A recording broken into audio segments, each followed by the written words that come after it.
Bismillahirrahmanirrahim. Assalamualaikum warahmatullahi wabarakatuh dan salam sejahtera. Salam keluarga Malaysia. Terima kasih atas kesudian dan kesetiaan anda bersama kami di saluran berita RTM TV1 dan penseriman secara dalam talian di RTM Klik. Seperti kebiasaan 9 malam anda menemui dan juga bersama kami dalam Bicara Naratif.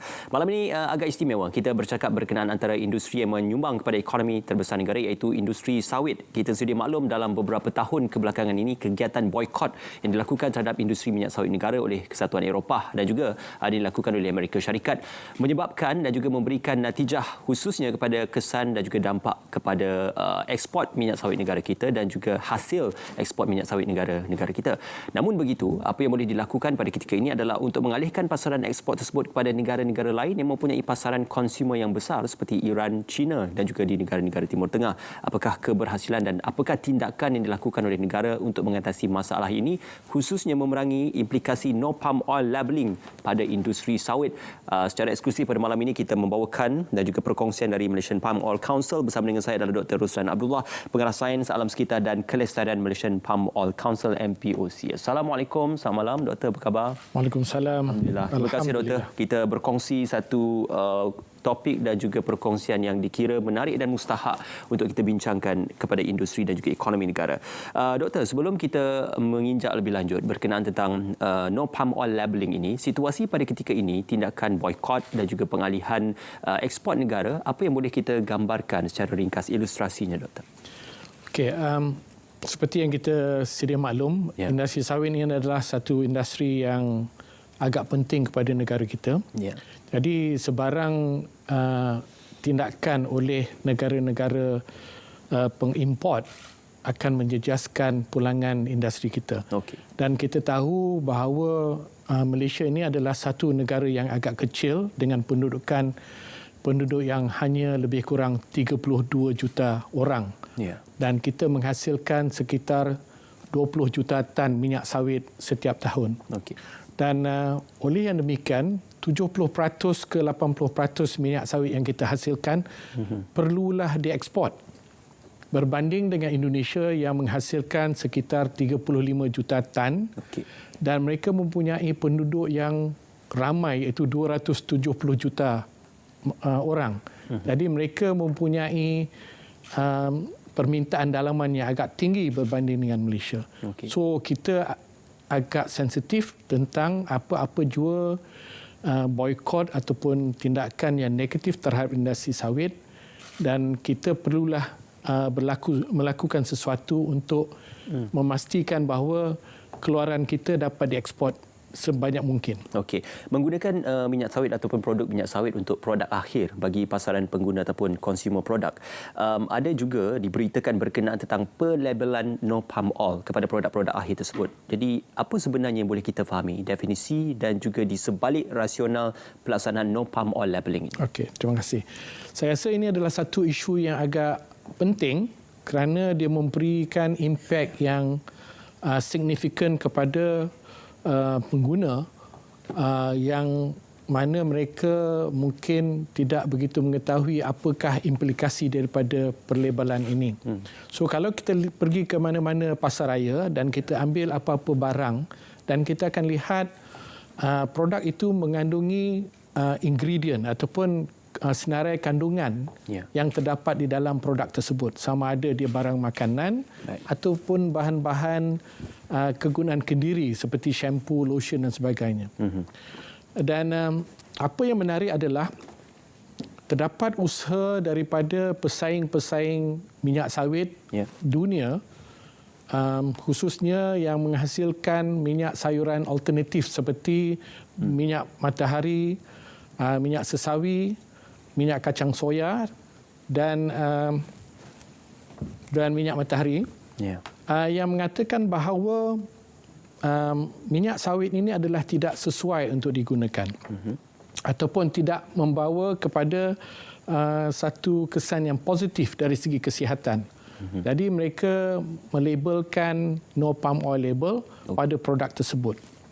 Dan kalau kita lihat kebanyakan produk-produk yang membawa label seperti ini berasal daripada negara-negara pengeluar minyak sayuran saingan kepada sawit, khususnya di Eropah, Dan yang paling menarik di dalam bancian yang telah dilakukan oleh MPOC baru-baru ini, kita mendapati bahawa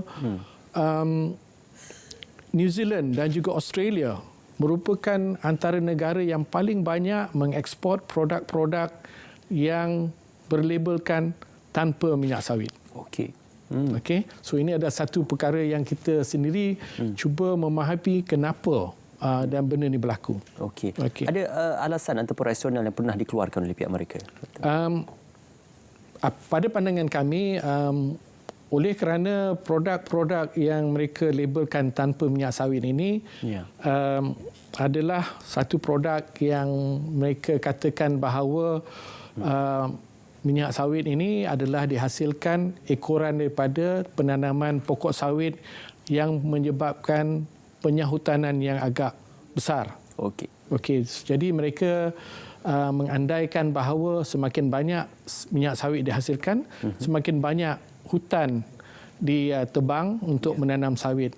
Dan di samping itu juga mereka mengandaikan bahawa ekoran daripada penebangan hutan ini berlaku kepupusan biodiversity di negara-negara pengeluar sawit. Dan kalau kita tahu di Malaysia dan Indonesia yang merupakan 85% pengeluaran minyak sawit datang daripada kedua negeri ini. Jadi mereka mengatakan bahawa berlaku penyahutan yang tidak terkawal. Okey. Itu mungkin antara faktor-faktor yang kita jangkakan ataupun kita ramalkan alasan di sebalik apa yang dilaksanakan, walaupun di atas permukaannya kita sedia maklum untuk menyelamatkan industri minyak matahari, minyak sesawi dan juga minyak kacang soya mereka. Kita sedia maklum dalam pasaran pengguna ataupun final product untuk consumer itu, selalunya kita melihat pelabelan itu produk ini diperkayakan dengan kandungan. Tetapi kini pengguna lebih gemar untuk melihat produk ini bebas ataupun this product is gluten free ataupun soy free dan sebagainya. Apakah naratif kepada pemilihan dan juga set tingkah laku pengguna juga sudah pun mula berubah dengan pelabelan seperti ini, Doktor? Okey, kesannya tidak begitu ketara di Malaysia dan juga di Indonesia, tetapi kesan pelabelan ini agak signifikan kalau kita lihat di negara-negara Eropah khususnya. Kerana bagi mereka tidak dapat memahami industri sawit. Malahan ada yang menyatakan bahawa minyak sawit ini dihasilkan daripada batang sawit. Wow. Okey.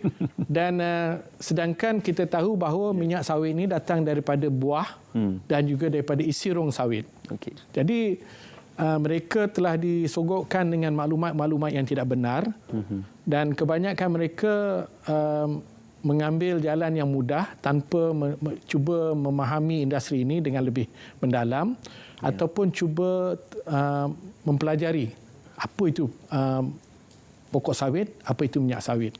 Jadi mereka mengambil jalan yang mudah dan terus memboikot.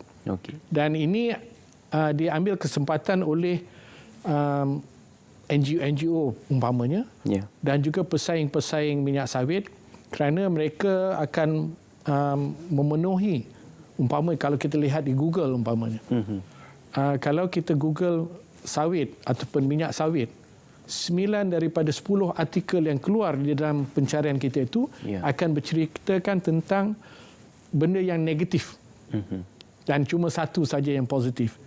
Dan sedangkan yang 9 itu tidak dipastikan sama dia benar ataupun tidak.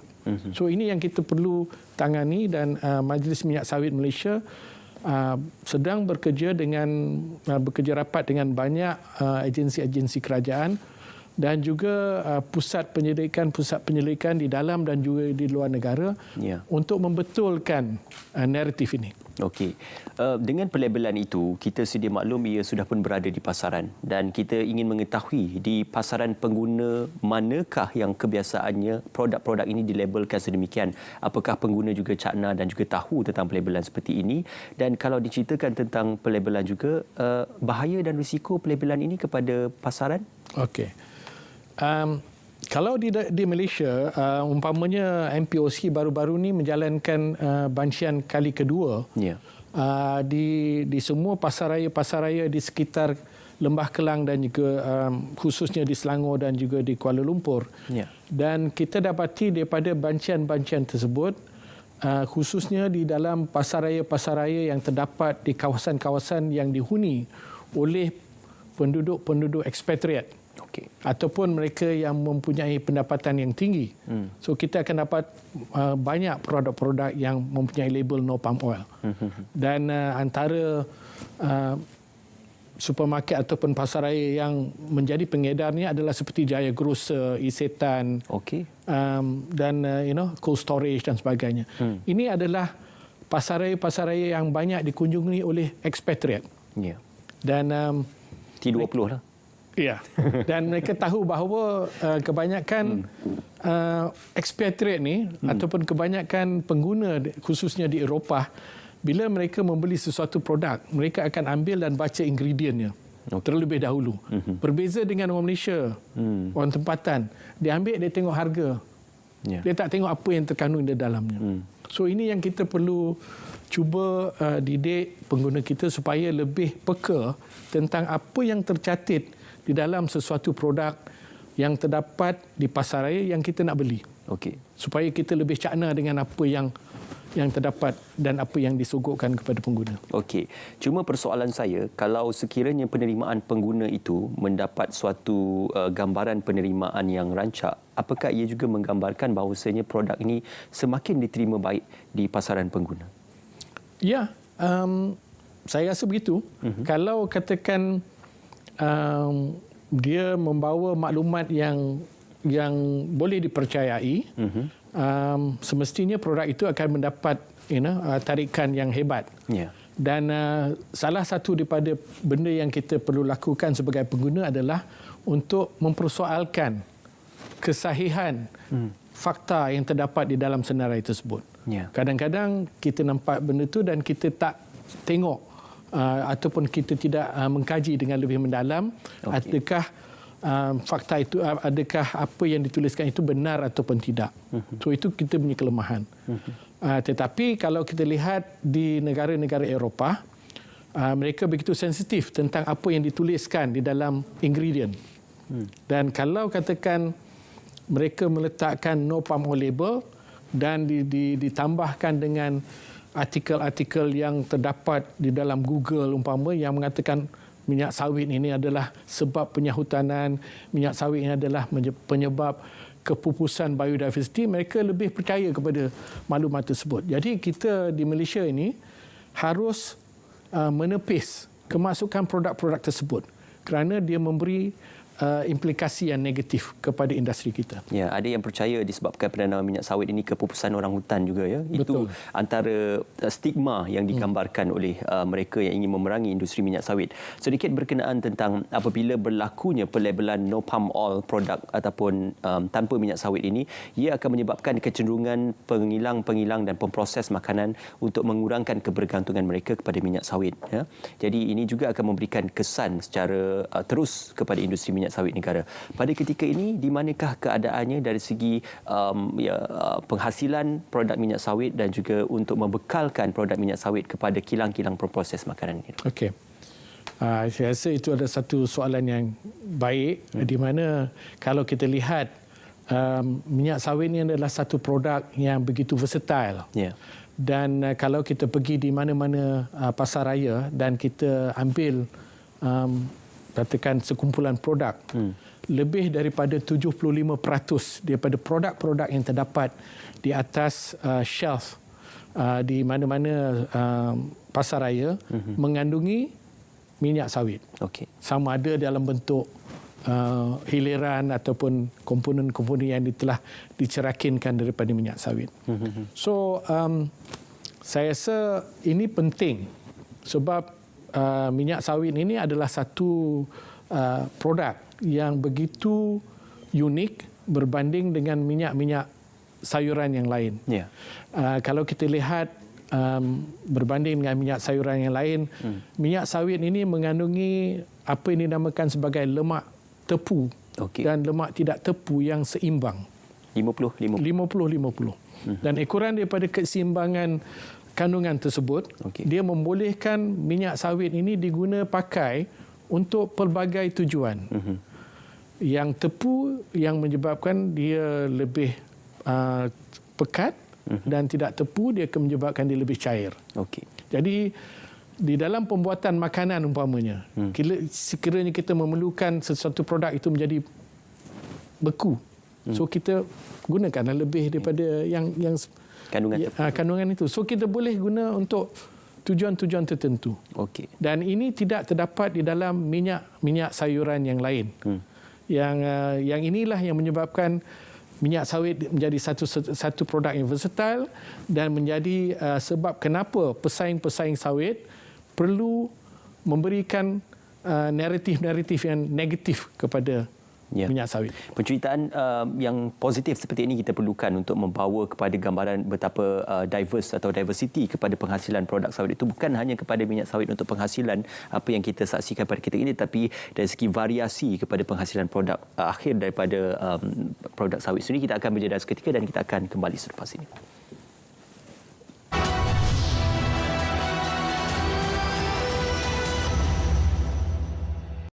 Orang kurang upaya adalah mereka yang mempunyai kekurangan jangka panjang. Terdapat 7 kategori OKU, iaitu fizikal, penglihatan, pendengaran, pertuturan, mental, pembelajaran dan pelbagai. Permohonan pendaftaran OKU boleh dibuat secara fizikal atau dalam talian. Mudah je kan? Terdapat 32 kemudahan dan keistimewaan sebagai OKU berdaftar dari pelbagai agensi. Antaranya, pengecualian bayaran pasport, pelepasan cukai pendapatan, keutamaan semasa pemberian vaksin COVID-19, kaunter khas OKU dan sebagainya. Untuk maklumat lanjut, sila layari laman sesawang oku.jkm.gov.my.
Kerajaan menyedari bahawasanya rangkaian gentian optik ke kawasan-kawasan yang masih dianggap tertinggal. Kerajaan telah melaksanakan sebelum ini penyediaan infrastruktur jalur lebar menggunakan kaedah Point of Presence atau POP, hub gentian optik. Fasa 1, projek POP ini telah melibatkan 630 lokasi, terutamanya berhampiran sekolah-sekolah yang terpencil. Manakala fasa 2 yang akan dilaksanakan ini akan melibatkan 3,693 lokasi dengan peruntukan hampir 4 bilion, sebanyak 432,300 premis akan menerima perkhidmatan jalur lebar berkelajuan tinggi apabila ianya siap kelak.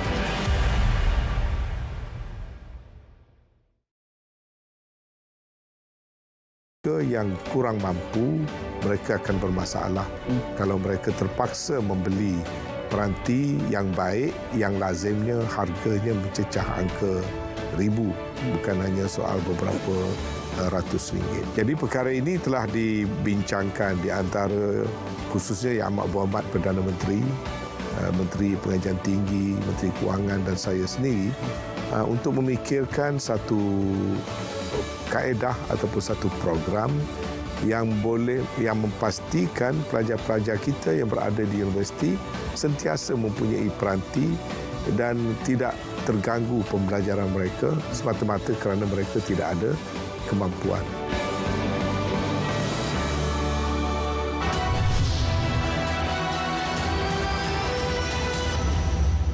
Untuk capai. Ya, dalam kita menghadapi natijah dan juga dampak khususnya no palm oil labelling pada industri sawit negara, untuk memerangi situasi ini, kita perlukan satu keyakinan bahawa penghasilan minyak sawit kita berada dalam satu proses yang mampan.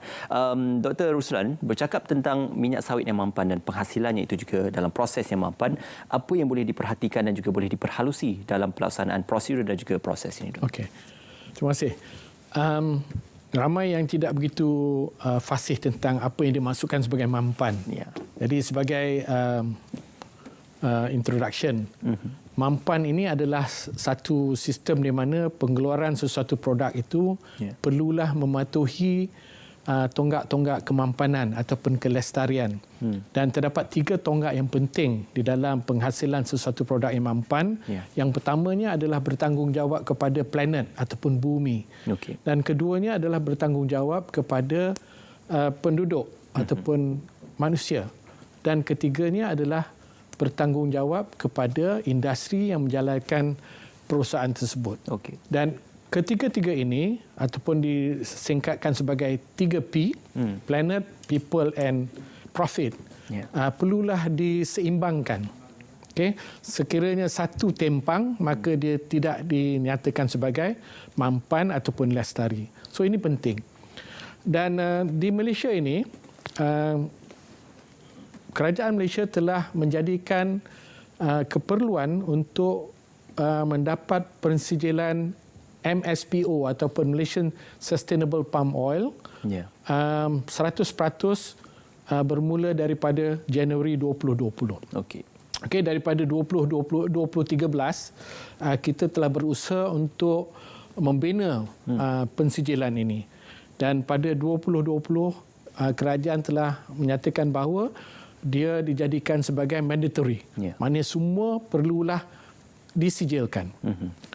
Tetapi sehingga kini kita hanya mencapai sekitar 92% keluasan ladang kita yang telah disijilkan, dan 95% di antara kilang-kilang yang telah disijilkan. Dan ini adalah kerana kita mempunyai sedikit cabaran khususnya di kalangan pekebun-pekebun kecil. Kerana mereka ini biasanya diusahakan oleh mereka yang tidak begitu mempunyai kesedaran yang tinggi berbanding dengan syarikat-syarikat besar. Ataupun mereka tidak mempunyai keupayaan, keuangan untuk mendapatkan persijilan. Sebab untuk mendapatkan persijilan, terdapat beberapa kriteria yang perlu dipenuhi. Dan ini memerlukan wang. Jadi salah satu daripada langkah yang telah dilakukan oleh kerajaan adalah dengan mengadakan dana-dana yang boleh membantu pekebun kecil untuk mendapat pensijilan. Dan bagi pekebun kecil, bantuannya adalah 100%. Dan pekebun kecil yang sederhana, mereka mempunyai bantuan yang bukan 100%, tapi ada bantuan. Jadi mungkin ada persoalan, kalau ada bantuan 100%, kenapa masih lagi tidak dapat 100% pensijilan? Di Malaysia ini, sebelum seseorang petani ataupun penanam sawit melakukan usahanya, mereka perlulah mendapat kebenaran ataupun lesen daripada MPOB, Majlis Minyak Sawit. Dan ini perlu dilakukan.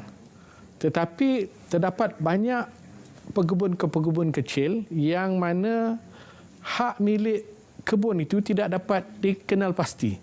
Mungkin kerana industri ini telah berumur 100 tahun lebih, dan mungkin industri tersebut ataupun ladang tersebut diusulkan oleh datuk nenek mereka. Isu pemilikan tanah. Ya. Dan apabila diambil alih ataupun mereka telah meninggal dunia, tidak ada sanak saudara yang ingin meneruskan. Ini merupakan satu cabaran. Untuk kita mengenal pasti siapa sebenarnya yang mempunyai ladang-ladang tersebut. Ini mungkin sebab kenapa kita masih lagi tidak dapat mencapai 100% pensijilan. So diharapkan selepas 2022 ni, insya-Allah kita akan dapat mendapat 100% persetujuan. Kita ke arah untuk melaksanakan dan juga merancangkan dasar-dasar yang berkaitan dengan minyak sawit supaya ia dapat dicapai dan juga untuk kemampanan itu untuk pelesenan dan juga pensijilan di bawah MPOP juga. Doktor, kita sering kali dimomokkan dengan kandungan minyak sawit ini yang berkolesterol, tetapi kita alpa tentang kandungan vitamin dan nutrisinya, dan disebutkan tadi adalah ia adalah satu kandungan yang seimbang, lemak tepu dan juga tidak tepu. Untuk kesihatan, dalam aspek kita memahami dengan lebih teknikal berkenaan tentang natijahnya kepada kesihatan, apa yang boleh difahami tentang ciri-ciri minyak sawit? Okey. Saya nak perbetulkan salah satu daripada tanggapan yang selalu salah. Semua bahan daripada sumber tumbuhan adalah bebas kolesterol. Okey. Okey, maknanya kolesterol ini hanya dihasilkan oleh sumber yang bukan berunsurkan tanaman. So dia daripada ikan ataupun daripada daging dan sebagainya. Okay. Kalau dia tanaman, dia bebas kolesterol. Itu nombor satu. Okay. Nombor dua, apa yang terdapat di dalam sawit yang tidak terdapat di dalam minyak sayuran yang lain adalah bahan-bahan yang baik untuk kesihatan. Umpamanya adalah vitamin E, tocotrienol. Okey, vitamin E, tocotrienol ini adalah merupakan satu antioksidan yang begitu kuat untuk membantu sistem kesihatan badan kita. Okay. Dan dia tidak terdapat di dalam minyak seperti minyak soya bean ataupun minyak matahari ataupun minyak jagung. Cuma terdapat di dalam minyak sawit sahaja. Okay. Dan kalau kita lihat, ramai orang membeli vitamin E ini secara melalui suplemen. Yeah. Dan kita ada minyak sawit yang secara semula jadinya memang ada mengandungi tocotrienol. Okay. Kenapa kita nak pergi beli minyak jagung umpamanya dan kemudian kita beli pula tocotrienol untuk mendapatkan kesihatan. Dan di samping itu, minyak sawit juga mempunyai kandungan provitamin A yang agak tinggi. Yeah. Jauh lebih tinggi daripada lobak, jauh lebih tinggi daripada tomato. Dan provitamin A ini adalah satu bahan karotenoid yang sangat baik untuk penglihatan kita. Okey. Okey, dia baik untuk penglihatan dan malahan telah dilakukan beberapa kajian di dalam dan juga di luar negara yang membuktikan bahawa pengambilan provitamin A ini dapat membantu mengelakkan kerabunan di kalangan murid-murid sekolah. Okey. Dan ini telah dilakukan di dalam beberapa negara di Afrika umpamanya. Mereka diberikan biskut yang telah diperkayakan dengan provitamin A yang dihasilkan daripada minyak sawit. So ini adalah satu bukti yang menunjukkan minyak sawit ini adalah satu minyak yang sihat. Berkhasiat. Okay, yang sihat dan mempunyai pelbagai kegunaan. Yeah. So kenapa kita perlu menggunakan minyak import? Dan salah satu daripada kelemahan orang Malaysia adalah sekiranya barang itu import, mereka berandaian bahawa barang itu lebih baik daripada barang-barang lokal. So ini perlu kita buangkan jauh-jauh. Jangan anak tirikan produk. Jangan anak tirikan. Ya, betul. Berbalik kepada no palm oil labelling ini. Ya. Kita juga nak mengetahui dengan tindakan-tindakan dilakukan oleh MPOC dan juga agensi-agensi yang berkaitan dalam menangani dan juga mengatasi masalah ini daripada terus berleluasa dan menguasai kehendak pasaran. Okey, kita telah mula mengenal pasti ataupun dapat melihat bahawa wujudnya produk-produk yang membawa no palm oil label ni seawal tahun 2010-2011 lagi. Okey. Dan asalnya adalah di negara-negara yang merupakan pesaing minyak sayuran, minyak sawit. Okey, itu bermulanya. Kemudian ekoran daripada kemampuan minyak sawit ini untuk bersaing di kalangan minyak-minyak sayuran yang lain, yang menyebabkan bahawa minyak sawit ini memonopoli sekurang-kurangnya 32% pasaran minyak sayuran dunia. Dan ini adalah satu pulangan yang besar. Dan ini menjadi sebab kenapa minyak sayuran lain begitu jaki ke atas minyak sawit, dan mereka mendatangkan banyak propaganda yang tidak benar. Lama tak dengar perkataan jaki tu. Jaki. Dan jadi Malaysia sebagai pengeluar minyak sawit kedua terbesar di dunia harus melakukan sesuatu. Okay? Dan salah satu daripada perkara yang kita perlu lakukan adalah supaya fikiran pengguna ini tidak diracuni. Ya. Dan kita perlu melakukan sesuatu supaya produk-produk yang membawa label tanpa sawit ini dihalang kemasukannya ke Malaysia. Okey. Dan untuk ini MPOC telah bekerjasama dengan KPDNHP dan juga Kementerian Kesihatan, Matrade dan juga MITI untuk melihat apakah undang-undang yang kita sedia ada. Okey. Yang boleh membantu kita menghalang kemasukan produk-produk tersebut.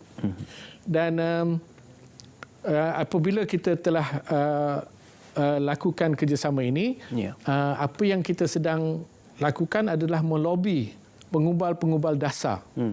Dan seperti yang telah diumumkan pada awal tahun ini, tidak silap saya, ataupun hujung tahun lepas, adalah untuk mendenda semua pengimport yang membawa masuk produk-produk yang membawa label no palm oil. Okey.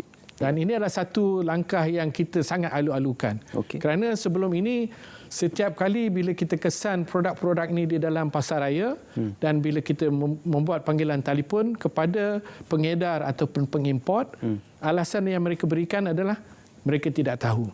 Ataupun in between the line, what can you do?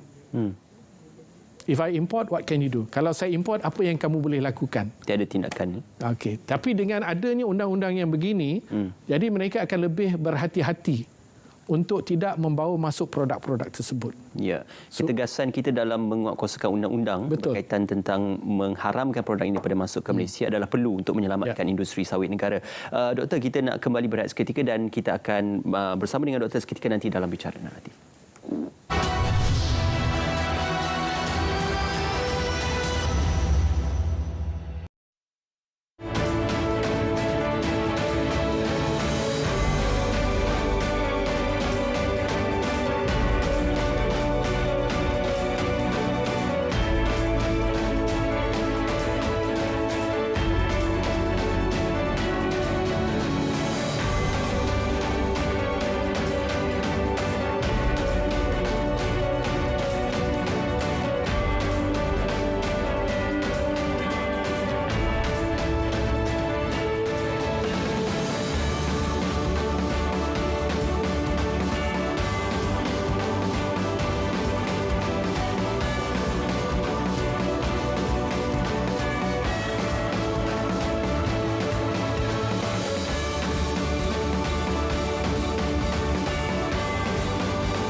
Daripada kanak-kanak berinteraksi melalui media sosial tanpa pemantauan ibu bapa, manakala 60% kes serangan seksual melibatkan kanak-kanak.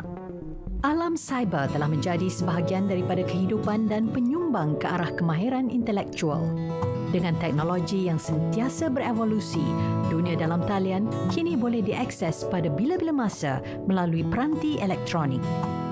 Sebagai ibu bapa, anda perlu sedar bahawa anak anda boleh terdedah dengan ancaman seperti buli cyber, seksual, menjadi ketagihan internet, terlibat dengan permainan dalam talian yang melampau serta ke arah penipuan dalam talian atau scam.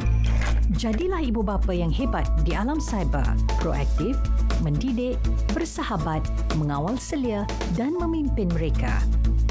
Sentiasa bijak, sentiasa selamat bersama ke arah kesejahteraan cyber.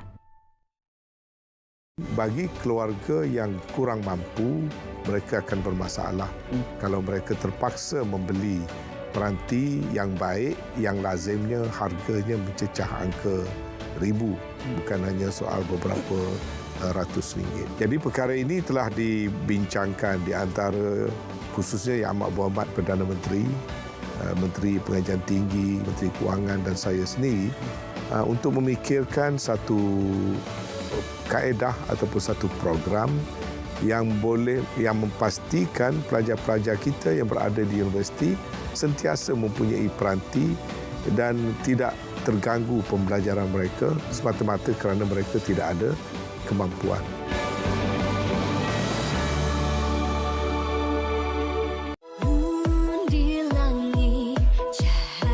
Kesemua nilai keluarga Malaysia adalah berpaksikan kepada keluhuran perlembagaan persekutuan seperti yang telah termaktub dalam rukun negara. Ibarat sepohon pokok, akar keluarga Malaysia bertunjangkan perlembagaan persekutuan dan rukun negara, manakala ranting menjulang kukuh nilai-nilai keluarga Malaysia yang kemudiannya membuahkan hasil seperti daun, bunga dan buah yang subur dan inayahnya memanfaatkan rakyat. Dan inilah metafora keluarga Malaysia.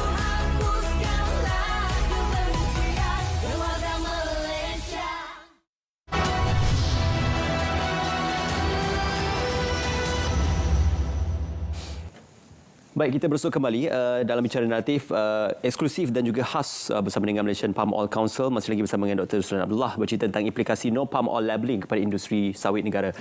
Doktor, tadi kita banyak bercerita tentang gerakan no palm oil labelling ini banyak dijana dan juga dimomokkan oleh negara-negara Kesatuan Eropah berkenaan tentang isu deforestation.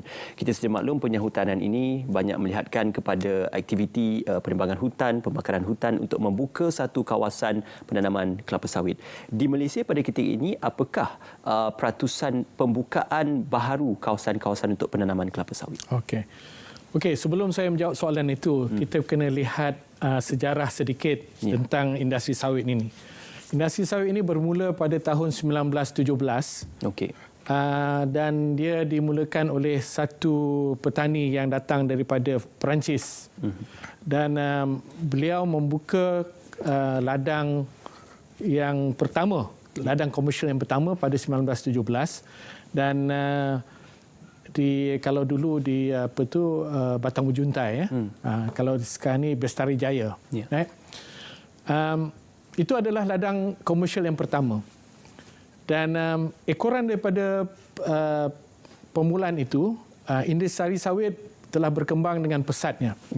Dan pada peringkat awal, lebih kurang 50 tahun terdahulu, hampir semua kawasan-kawasan yang perlu ditanam dengan sawit datang daripada hutan. Sebab memang negara kita ialah macam tu kan. Sebab kita negara pertanian, so kita bermula dengan menebang hutan dan menanam sawit. Selepas 50 tahun kemudian, kita dapat melihat kebanyakan peningkatan kawasan penanaman sawit itu berasal daripada penukaran tumbuhan. Kalau dahulu kita ada getah, kita ada padi, kita ada koko. Dan semenjak tahun 80-an, 70-an, kita akan lihat ratio ataupun kadar sawit berbanding dengan tanaman-tanaman lain meningkat dan tanaman lain menurun. Jadi maknanya kita tidak lagi membuka kawasan-kawasan baru untuk menanam sawit. Dan pada tahun 2019, kerajaan telah mengemukakan satu yang dinamakan sebagai Malaysia Green Deal. Dan di dalam Malaysia Green Deal tersebut, telah diputuskan bahawa keluasan tanaman sawit di Malaysia akan dihadkan kepada 6.5 juta hektar. Dan pada masa ini kita mempunyai yang telah didaftarkan sebanyak 5.89 juta hektar.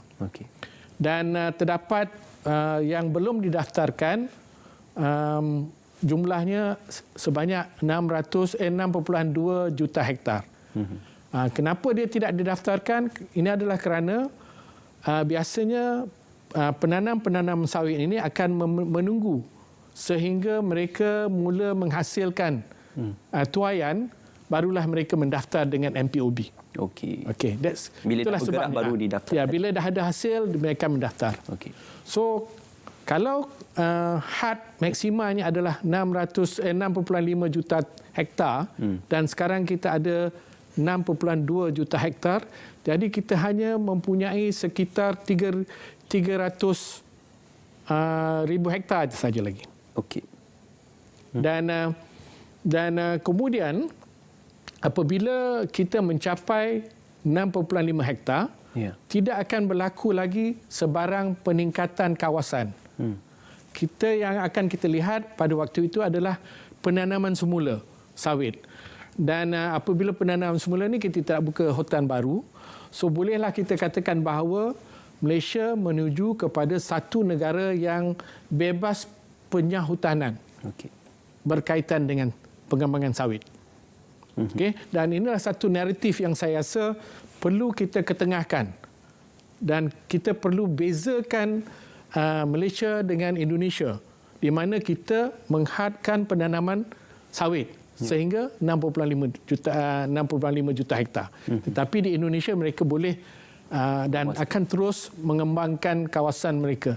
So itu tidak akan berlaku di Malaysia. Ya, itu yang kita mampan tu, Dr. Ya, dan ini adalah satu naratif yang saya rasa begitu penting dan untuk kita ketengahkan dan penting untuk kita katakan kepada dunia bahawa kita tidak membuka hutan baru untuk menanam sawit. Okey.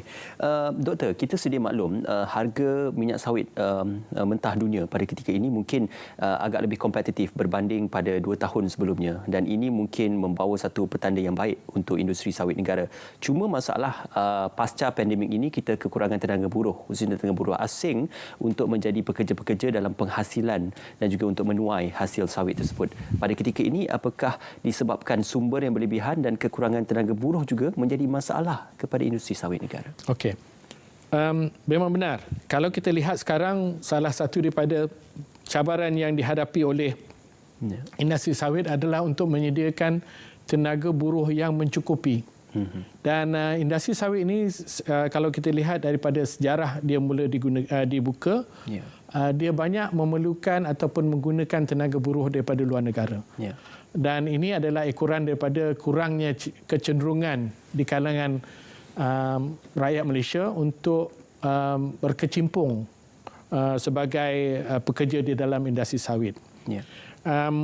Terdapat beberapa syarikat yang agak kreatif untuk mendapatkan tenaga buruh daripada Malaysia, dan diharap ini dapat diketengahkan dan diguna pakai oleh lebih banyak syarikat. Apa yang mereka telah lakukan adalah, kalau kita lihat sistem konservatif, buruh-buruh ataupun pekerja-pekerja di industri sawit ini bermula bekerja sekitar jam 7 pagi. Right? Dan ini tidak begitu sesuai untuk rakyat Malaysia kerana di situlah mereka perlu menghantar anak ke sekolah dan sebagainya. Jadi kalau syarikat-syarikat boleh bertindak secara kreatif dengan mengubah suai waktu bekerja untuk lebih sesuai kepada keperluan yang diperlukan oleh masyarakat Malaysia, maka kemungkinan pergantungan kita boleh kurangkan sedikit. Tapi namun demikian, industri sawit memerlukan bilangan tenaga buruh yang agak besar.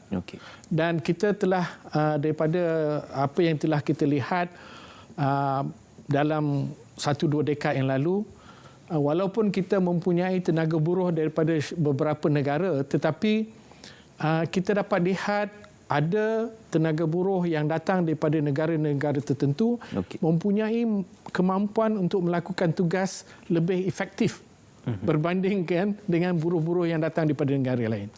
Dan di sini pekerja-pekerja yang datang daripada Indonesia ternyata lebih berkesan dan lebih produktif jika dibandingkan dengan tenaga daripada negara-negara lain. So ini adalah satu cabaran bagaimana kita boleh meningkatkan produktiviti daripada buruh-buruh yang datang daripada negara selain daripada Indonesia. Menjawab soalan yang diutarakan, apakah kesan kepada kekurangan tenaga buruh ini? Ya. Okey, dengan harga yang begitu baik dan dengan larangan pengeksportan yang telah dilakukan oleh Indonesia, sepatutnya diambil peluang oleh Malaysia. Okey. Right? Sebab kita ada demand dan kita tak ada kompetitor. Tetapi malangnya kita tidak mempunyai tenaga buruh yang cukup. Nak produce pun. Jadi buah akan sentiasa dihasilkan. Dia akan berterusan membesar dan menjadi masak. Ya. Jadi kalau kita tidak ada tenaga buruh untuk menurunkan buah-buah tersebut, maka buah itu akan reput di atas pokok. Dan bila dia reput, maka maknanya kita tak dapat menuai produk yang sepatutnya kita dapat tuai. So kalau kita lihat di dalam akhbar-akhbar tempatan, ada syarikat yang mengatakan mereka kekurangan 10,000, 20,000, 30,000 tenaga pekerja. Dan walaupun ada jaminan-jaminan daripada kerajaan untuk membawa masuk tenaga buruh ini, tetapi sehingga kini ia masih lagi satu perkara yang belum menjadi kenyataan. So diharap perkara ini dapat diselesaikan dengan secepatnya. Usaha merancangkan automasi, apakah ia boleh digambarkan sebagai berkesan? Itu adalah satu kaedah yang boleh digunakan. Tetapi berbanding dengan negara, umpamanya di negara Colombia. Colombia kalau kita lihat ladang sawitnya begitu rata. Right? Jadi untuk kawasan-kawasan yang begitu, kita boleh gunakan mesin-mesin ataupun peralatan-peralatan yang canggih yang boleh membantu di dalam operasi kita. Tetapi di negara seperti Malaysia dan juga Indonesia, terrain negara kita adalah begitu mencabar, bukit bukau, dan kita lihat kalau dulu di sawah padi kita tengok sejauh mata memandang kita nampak pokok padi yang rata. Tapi sekarang ni walaupun kita nampak ladang sawit, kalau daripada kapal terbang kita nampak ladang sawit, tetapi dia adalah di atas bukit dan bukau. Dan ini adalah satu cabaran untuk kita menggunakan mechanization. So kita kena perlu kreatif lah untuk membentuk peralatan-peralatan yang sesuai untuk digunakan di dalam terrain-terrain yang mencabar ini. Okey, kita kembali dan berbalik kepada kempen No Palm Oil Labelling ini, bukan hanya kepada produk-produk akhir, kepada consumer product dan juga produk-produk makanan. Sawit juga boleh dihasilkan untuk produk-produk hiliran, ya, ke arah biodiesel dan sebagainya. Di manakah usaha kita dan progres kita ke arah penghasilan sawit kepada produk-produk hiliran ini? Okey. Kalau kita lihat di dalam industri sawit ini, apa yang kita dapat lihat adalah pulangan yang kita dapat daripada industri sawit pada tahun 2021 adalah sebanyak 102.8 bilion ringgit. Kalau biasanya kita dapat sekitar 70 bilion, tetapi ekoran daripada harga yang begitu memberansangkan pada tahun 2021, pulangannya adalah melonjak kepada 102.8 bilion ringgit. Dan kalau kita lihat dari segi pecahan hasil tersebut, masih lagi tidak banyak daripada hiliran. Lebih banyak kepada produk yang bersifat dia panggil huluan. Okey. Tetapi kalau kita lihat di dalam pulangan yang lebih membawa keuntungan adalah produk-produk hiliran. Kalau kita lihat syarikat-syarikat Fortune 500 umpamanya, kita lihat Nestle umpamanya. Okay? Mereka ataupun kita lihat Nestle dan sebagainya, mereka banyak mengeksploitasi produk-produk hiliran. Dan banyak di antara produk-produk hiliran tersebut datangnya daripada sawit.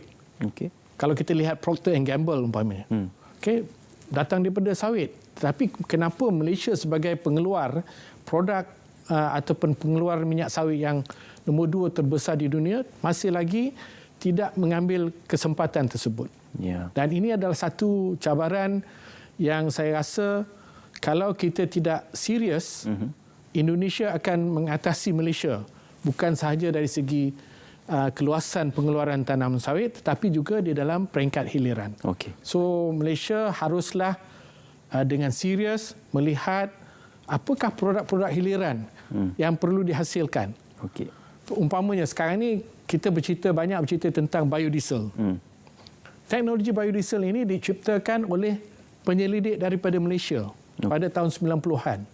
Tetapi kenapa Malaysia masih lagi di peringkat B20 berbanding dengan umpamanya di Indonesia? Mereka B40. Bukan B40 kategori ini. B40 tu maknanya biodiesel 40%. Ya. Okay. Kita masih lagi terkial-kial dengan B20. Okey, Doktor, kita akan sambung seketika perbualan kita dan kita akan kembali selepas ini dalam Bicara Naratif.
Himpunan peristiwa, kisah suka duka, konflik antarabangsa. Terkini kami rangkumkan secara komprehensif terus ke kaca TV anda. Saksikan berita dunia Isnin hingga Jumaat 11 malam di TV1 dan saluran berita RTM. Pusat Kehidupan Berdikari atau Independent Living Centre ILC menyediakan perkhidmatan sokongan untuk membantu OKU agar dapat hidup berdikari di dalam masyarakat. ILC membantu OKU menerusi perkhidmatan pembantu peribadi seperti membantu OKU mengurus diri, membawa OKU ke hospital atau pasaraya. Jom kita. Jom. Perkhidmatan kaunseling rakan pembimbing oleh OKU kepada OKU seperti memberikan suntikan motivasi, memupuk keyakinan diri dan perkongsian masalah. Tidak lupa juga program Hidup Berdikari yang bertujuan untuk memberi semangat kepada OKU dan keluarga OKU untuk berdikari dan menyesuaikan diri di dalam masyarakat. OKU yang ingin mendapatkan perkhidmatan ILC boleh menghubungi ILC berkenaan. Sila layari laman web www.jkm.gov.my. Amalan menderma-darah mampu memupuk nilai murni dan tanggungjawab dalam diri sendiri serta masyarakat. Dengan menderma-darah, ia memberikan sinar kepada mereka yang memerlukan.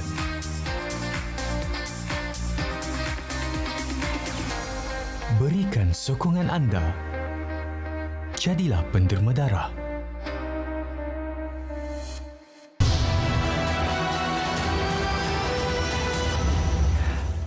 Bersua kembali Bicara Naratif eksklusif malam ini bersama dengan Malaysian Palm Oil Council. Dr. Ruslan, untuk kita menyimpulkan berkenaan tentang no palm oil labelling ini, tadi seketika kita ada bercerita tentang usaha biodiesel yang mana telah pun digerakkan oleh negara kita dan penghasilan produk-produk juga pernah dihasilkan dan juga penyelidikan yang dihasilkan oleh negara kita. Jadi di mana masa depan untuk biodiesel dan juga di mana masa depan kita untuk memerangi no palm oil labelling? Okey, berkaitan dengan biodiesel ini, saya rasa ini adalah satu kesempatan yang baik untuk Malaysia kerana kita mengeluarkan banyak minyak sawit dan walaupun sekarang ini kita dapat banyak kekangan yang ditujukan kepada industri sawit yang mengatakan dia tidak baik untuk kesihatan dan sebagainya. Jadi salah satu daripada cara untuk kita mengguna pakai minyak sawit ini dengan lebih efektif adalah mempelbagaikan kegunaan. Dan kita tahu bahawa pada mula-mulanya industri sawit ini dilakukan, kegunaannya hampir 100% untuk tujuan makanan. Okey. Dan apabila penyelidikan dan kajian dilakukan, minyak sawit ini banyak digunakan untuk produk-produk yang bukan makanan. Umpamanya di dalam binaan, di dalam bahan-bahan kesihatan diri dan sebagainya. Dan pada tahun 1990-an, Malaysia telah melakukan kajian berkaitan dengan biodiesel dan telah didapati bahawa biodiesel yang dihasilkan daripada minyak sawit mempunyai keupayaan yang hampir sama ataupun sama dengan diesel yang berasal daripada fosil. Okey. Dan daripada situ kita telah meningkatkan peratusan penggunaan biodiesel daripada peratus yang rendah kepada 20% sekarang. Ya. Dan apa yang berlaku sekarang ini adalah anjakan daripada generasi pertama biodiesel kepada generasi kedua biodiesel yang lebih berdaya saing dan lebih efektif. Dan saya rasa ini adalah satu perkara yang paling ataupun patut kita terokai dengan lebih serius. Right? Okey, kemudian berbalik kepada no palm oil label. Right? No palm oil label ini satu perkara yang penting dan kita perlu atasi dan kita perlu tangani dengan lebih efektif, dan dia memerlukan bukan sahaja kepada semua rakyat Malaysia tetapi juga masyarakat. Okey. Ayuh seluruh keluarga Malaysia, seruan untuk kita bersama-sama tidak menyokong ataupun kita memboikot produk-produk yang berlabel no palm oil ini supaya dapat menyelamatkan industri sawit negara dan juga penghasilan minyak sawit dan juga industri sawit negara. Terima kasih diucapkan kepada Dr. Roslan Abdullah, pengarah sains alam sekitar dan kelestarian Malaysian Palm Oil Council MPOC. Terima kasih kepada pihak MPOC untuk segmen eksklusif bersama kami dalam Bicara Hati pada malam ini. Dengan itu kita akhiri dengan Assalamualaikum. Selamat malam. Kita jumpa lagi.